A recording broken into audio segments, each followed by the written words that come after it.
everyone, I'm Danielle Goss, and welcome to this edition of your Third Age Health Brief. Did you know abdominal pain is the most common reason Americans visit hospital emergency rooms? Of course, we all have occasional tummy troubles, and usually it's not serious enough to warrant a trip to the ER. In fact, it's often simply a case of our stomachs not agreeing with what we've eaten or just plain gas.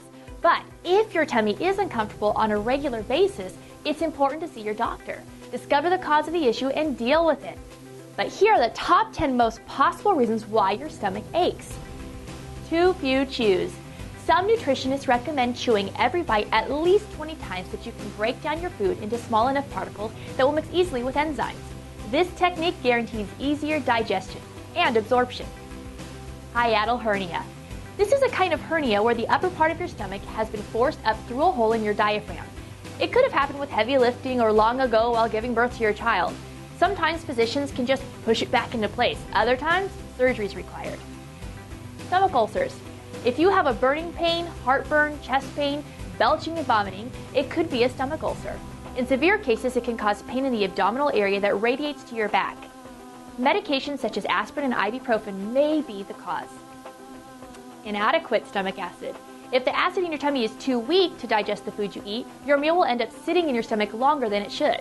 The initial effect is bloating, but if the food is forced up your esophagus, the result can be anything from heartburn to irritable bowel syndrome to leaking gut, food intolerance, and allergies. A change in diet may just simply solve the problem. Helicobacter pylori, a big name for a tiny but powerful bacteria that can reside in your stomach lining. The symptoms are a burning pain, bloating, burping, and in some cases nausea and vomiting. It's usually treated with 2 different antibiotics over a couple of weeks. Candidus. This is an overgrowth in your intestines of a fungus called Candida albicans or yeast. In many cases, it's caused by antibiotics. Symptoms are pain and diarrhea, but research shows it can also trigger the sudden onset of depression and can be alleviated with changes in diet or taking a daily probiotic. Irritable bowel syndrome, otherwise known as IBS.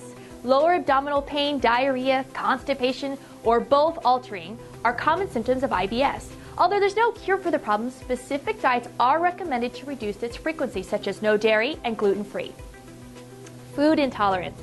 If after a half hour of eating you feel pain, it's a clear sign that a certain kind of food does not agree with your stomach or intestines. A food diary will offer clues. If you can identify the cause, eliminate the irritating foods from your diet, you'll feel so much better. Irritating food combos. Some folks trigger stomach pain by combining foods that don't digest well together in their digestive tract. One such combination is proteins and carbohydrates. Pay attention to which foods go well together in your system and which don't. Here, too, a food diary is also helpful. And finally, appendicitis. This is an inflammation of the appendix, which is a little blind-ended tube near the junction of the small intestine and the large intestine. Typical symptoms will be pain in the lower right quadrant of your abdomen, including diarrhea, sometimes vomiting, but symptoms may vary. If you suspect your pain is triggered by appendicitis, go to an emergency room immediately or call 911. Well, that's going to do it for this edition of the Third Age Health Brief. I'm Danielle Goss. Thanks for watching.